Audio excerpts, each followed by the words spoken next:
കേരളത്തിലെ അറബിക് റെസ്റ്റോറന്റുകളുടെ ദേശവിരുദ്ധതയും സാമ്പത്തിക സ്രോതസ്സും അന്വേഷിക്കണമെന്നാവശ്യപ്പെട്ട് NIAക്ക് ഒരു കത്ത് നൽകിയിരിക്കുകയാണ് BJPയുടെ തൃശൂർ ജില്ലാ intellectual cell convener Prasidh Das എന്ന ആൾ. എന്തിനോ വേണ്ടി തിളക്കുന്നൊരു സാമ്പാർ എന്നൊക്കെ നമ്മൾ പറയാറില്ലേ, എന്ന് മാത്രമേ ഇതിനെക്കുറിച്ചും പറയാൻ കഴിയുകയുള്ളൂ. എന്നിരുന്നാലും അല്പം പേരെയെങ്കിലും ഇത്തരം ശ്രമങ്ങൾ കൊണ്ട് വിഡ്ഢികളാക്കാൻ ചിലർക്കൊക്കെ കഴിഞ്ഞേക്കുമല്ലോ. അതിലൊന്ന് ഇടപെടുകയും വേണമല്ലോ. യഥാർത്ഥത്തിൽ ഭക്ഷണവും സ്വാദും ദേശവും ദേശീയതയും തമ്മിൽ എന്തെങ്കിലും ബന്ധമുണ്ടോ? ദേശവുമായി ബന്ധമുണ്ട്, എന്നാൽ ദേശീയതയുമായി എന്തെങ്കിലും ബന്ധമുള്ളതായി അറിയില്ല. കൃഷി നമ്മുടെ സംസ്കാരത്തിൻ്റെ ഭാഗമാണ്. അതുകൊണ്ടുണ്ടാക്കുന്ന വിഭവങ്ങൾ ധാരാളമുണ്ട്, വിവിധ ഇനങ്ങളിലായി. ഇന്ത്യക്ക് ദേശീയ വിഭവം ഇല്ല എന്ന് നമ്മൾ അറിയണം. ഉത്തരേന്ത്യക്കാർ ഗോതമ്പിനെ കൂടുതൽ ആശ്രയിക്കുമ്പോൾ ദക്ഷിണേന്ത്യക്കാരായ നമ്മളൊക്കെ അരി കൂടുതൽ ഉപയോഗിക്കുന്നു. ചിലയിടങ്ങളിൽ കിച്ചടി വിഭവമാകുമ്പോൾ ചിലയിടങ്ങളിൽ ദോശയും ഇഡ്ഡലിയും മുഖ്യ വിഭവമാണ്. ഹൈദരാബാദ് മുതൽ ഇങ്ങ് മലബാർ എന്ന പേരിലൊക്കെ അറിയപ്പെടുന്ന പരന്നു കിടക്കുന്ന ബിരിയാണി പല പേരുകളിൽ നിലനിൽക്കുന്ന ഒന്നാണ്. ഇത് മറ്റൊരു വിഭവമാണ്. എന്ന് വെച്ചാൽ ദേശീയതയ്ക്ക് ഒരു വിഭവവും ഇല്ല എന്നതാണ്. പ്രാദേശിക അടിസ്ഥാനത്തിൽ ചില ഇടങ്ങളിൽ ചില ആളുകൾക്ക് ഇഷ്ടപ്പെട്ട ഭക്ഷണങ്ങളുണ്ട്. എന്നിരുന്നാലും അതേ ദേശത്ത് തന്നെ മറ്റു ഭക്ഷണങ്ങളും അവർ ഉപയോഗിക്കുന്നുണ്ട്. പിന്നെന്താണ് ചില വിഭവങ്ങളോട് ചില ആളുകൾ ഇങ്ങനെ വിഭ്രാന്തിപ്പെടാനുള്ള കാരണമായി അവർ പറയുന്നത് വിദേശ രാജ്യങ്ങളിൽ നിന്ന് അഥവാ അറബ് രാജ്യങ്ങളിൽ നിന്നും ചില വിഭവങ്ങൾ കുടിയേറിയതാണത്രേ ഈ ഈർഷ്യത്തിനുള്ള പ്രധാന കാരണം എന്നാണ്. ബിരിയാണി, മന്തി, ഷവർമ, ഷവായ, അൽഫഹാം, മജ്ബൂത്ത് തുടങ്ങിയ വിഭവങ്ങളുടെ പേര് പോലും അറബിയും പേർഷ്യനും ഒക്കെയാണ്.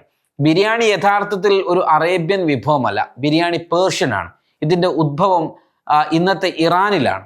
പേർഷ്യൻ ഭാഷയിലെ ബിരിയാൻ അഥവാ വറുത്തത് എന്ന വാക്കിൽ നിന്നാണ് ബിരിയാണി ഉണ്ടായത്. മുഗൾ ഭരണകാലത്താണ് ഇത് ഇന്ത്യയിൽ കൂടുതൽ പ്രചാരത്തിലേക്ക് എത്തുന്നത്.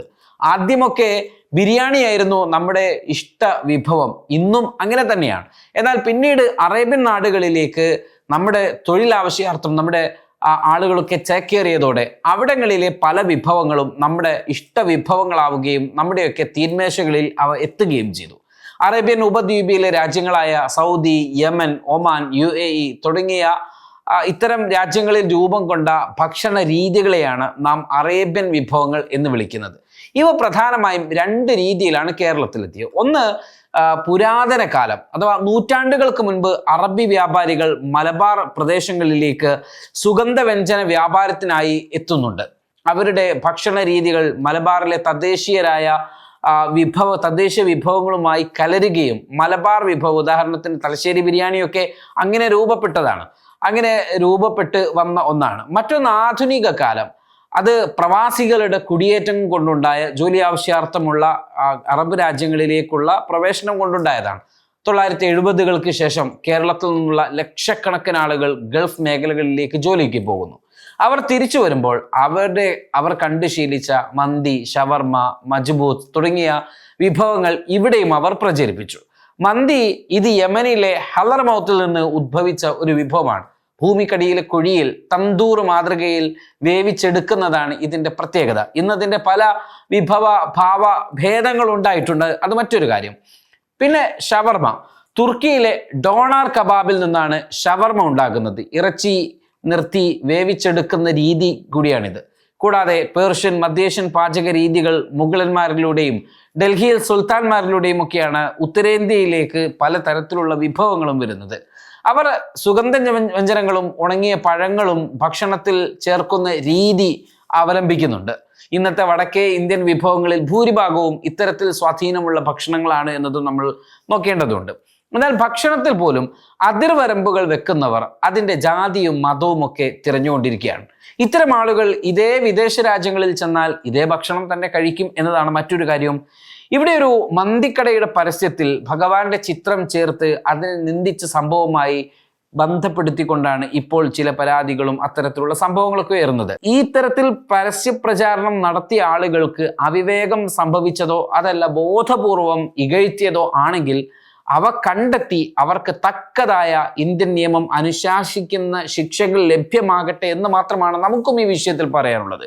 ഇത്തരത്തിലുള്ള പ്രചാരണങ്ങളിൽ നിന്ന് ബന്ധപ്പെട്ടവർക്ക് മാറി നിൽക്കുകയും ഇനി ആരും ഏതെങ്കിലും മതവിഭാഗത്തിന്റെ വിശ്വാസ സാഹചര്യങ്ങളെ ചേർത്ത് വക്രീകരിക്കാതിരിക്കുകയൊക്കെ ചെയ്യുന്നത് നമ്മുടെ സാമൂഹിക അന്തരീക്ഷത്തിൽ നമ്മൾ കൽപ്പിക്കേണ്ട മതമൂല്യങ്ങളും അതോടൊപ്പം തന്നെ സ്നേഹവും കരുതലുമൊക്കെയാണ്. അബദ്ധത്തിലൊക്കെ സംഭവിക്കുന്നതാണെങ്കിൽ, അല്ലെങ്കിൽ അതിൻ്റെ ജാഗ്രത അത്ര തന്നെ വരാത്തത് കൊണ്ട്, അതിൻ്റെ ഗൗരവം ഉൾക്കൊള്ളാത്തത് കൊണ്ട് ഒക്കെ ചെയ്യുന്നതാണെങ്കിൽ അത്തരം കാര്യങ്ങളിൽ നിന്ന് വിട്ടു നിൽക്കുന്നതിനുള്ള ജാഗ്രത അത്തരം ആളുകൾ പുലർത്തേണ്ടതുമുണ്ട്. നേരെ തിരിച്ചാണ്, ബോധപൂർവമാണെങ്കിൽ ശക്തമായ നടപടികൾ അവർക്ക് നേരെ ഉണ്ടാവേണ്ടതുമുണ്ട്. എന്നാൽ അത് വെച്ച്, അല്ലെങ്കിൽ ഇത്തരം ഭക്ഷണങ്ങൾ കാണിച്ച് ഇതാ ഇവിടെ ഇനിയൊരു ഫുഡ് ജിഹാദ് എന്നൊക്കെ പറയുന്നുണ്ട്. നേരത്തെ പല ജിഹാദുകളും വന്നിട്ടുണ്ട്. ജിഹാദ് എന്നൊക്കെ പറയുവാനുള്ള സാധ്യതയുള്ള കാലത്ത് അത്തരം സമീപനങ്ങളൊക്കെ ഉപേക്ഷിക്കേണ്ടതുണ്ട്. ഹലാൽ വിവാദമൊക്കെ നമ്മൾ മുൻപ് കേട്ടതാണ്. ജനങ്ങളെല്ലാവരും മണ്ടന്മാരല്ല. ലോകം കാണുന്നവർ അവിടങ്ങളിലെ പല സംസ്കാരങ്ങളെയും സ്വാധീനിക്കുകയും പുൽകുകയും അവതരിപ്പിക്കുകയും ഒക്കെ ചെയ്യും. അത്തരത്തിൽ പെട്ടെന്ന് സ്വാധീനിക്കുന്ന ഒന്നാണ് ഭക്ഷണങ്ങളിലുള്ള മാറ്റം. കേരളത്തിൽ അറബിക്, പേർഷ്യൻ, പോർച്ചുഗീസ്, ബ്രിട്ടീഷ് ഭക്ഷണങ്ങളൊക്കെ, അല്ലെങ്കിൽ അത്തരം സംസ്കാരങ്ങളൊക്കെ നമ്മളെ ഭക്ഷണത്തിലും സ്വാധീനിച്ചിട്ടില്ലേ? അതുപോലെ പുതിയ കാലത്ത് വ്യത്യസ്തതകൾ ആളുകൾ തേടും. പ്രത്യേകിച്ച് നാവിന് രുചിയുള്ളത് കൂടിയാകുമ്പോൾ അതിന് പ്രചാരണവും കൂടും. നാട്ടിൻപുറങ്ങളിൽ ഇപ്പോൾ മന്തിക്കടകൾ ധാരാളമുണ്ട്. അതിൻ്റെ പിറകിലൊക്കെ വിദേശ പണമുണ്ടെന്നും ഫണ്ടുകൾ ലഭിക്കുന്നുണ്ട് ഉള്ളത് കേട്ട് ചിരിക്കുകയല്ലാതെ മറ്റൊരു വഴിയുമില്ല. ഒരു പ്രവാസി തൻ്റെ ആയ കാലത്ത് തൻ്റെ ആരോഗ്യം വെച്ച് കഷ്ടിച്ച് സമ്പാദിച്ചവ ചേർത്ത് നാട്ടിലൊരു ചെറിയ തട്ടുകട തുടങ്ങും. അതിന് പേരുകൾ പലതും ഉണ്ടായിരിക്കും. നെയ്ച്ചോറ് കട, മന്തിക്കട, മജ്ബൂത്ത് കട, അങ്ങനെ മലബാറിൽ ഇവ കൂടുതലാണ്. മറ്റു പ്രദേശങ്ങളിലുമൊക്കെ ഇത് സജീവവുമാണ്. ഇതിലൊക്കെ വിദേശ സ്വാധീനം, ഭീകരവാദം എന്നൊക്കെ പറയുന്നതിന് പിറകിൽ എന്തെങ്കിലും തെളിയിക്കപ്പെട്ടതായ ഒന്നുമില്ല. ഒരു പാവപ്പെട്ടവൻ്റെ അധ്വാനം മാത്രമായിരിക്കും അത്. ഇനി സാമ്പത്തിക സ്രോതസ്സാണ് അന്വേഷിക്കുന്നതെങ്കിൽ അവൻ്റെ പ്രവാസി കാലഘട്ടം മാത്രം അന്വേഷിച്ചാൽ മതി എന്നതാണ് അതിൻ്റെ ചെറിയ ഉത്തരം. അയാൾ നയിച്ച പ്രവാസ ജീവിതമാണത്. രണ്ടാമത്തേത് ദേശവിരുദ്ധതയാണ്. എന്താണ് ഇവിടെ ഭക്ഷണത്തിലെ ദേശവിരുദ്ധത? ഏതെങ്കിലും മതവിഭാഗങ്ങൾക്ക് മാത്രമേ ഈ ഹോട്ടലിൽ നിന്ന് ഭക്ഷണം കഴിക്കാൻ പറ്റൂ എന്ന് ഏതെങ്കിലും ഹോട്ടൽ എഴുതി വെച്ചതായി നമ്മുടെ കേരളത്തിൽ നമ്മൾ ഏതായാലും കണ്ടിട്ടില്ല.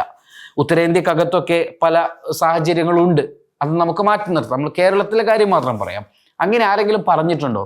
ഇവിടെ അങ്ങനെയില്ല. പ്രത്യേകിച്ച് ഇവിടെ കേരളത്തിലെ ഓരോ ചായക്കടലുകളിലും ഹോട്ടലുകളിലും ഭക്ഷണത്തിന് രുചിയുണ്ടോ അവിടേക്ക് വണ്ടി പിടിച്ച് എത്ര ദൂരത്തു നിന്നാണെങ്കിലും ആളുകൾ എത്തിയിരിക്കും. അവിടെ പേര് നോക്കിയൊന്നും ആളുകൾ കയറുകയും കയറാതിരിക്കുകയുമില്ല. അവിടെ മാനദണ്ഡം രുചി മാത്രമാണ്. Waytonikah.com, the exclusive Muslim matrimonial site.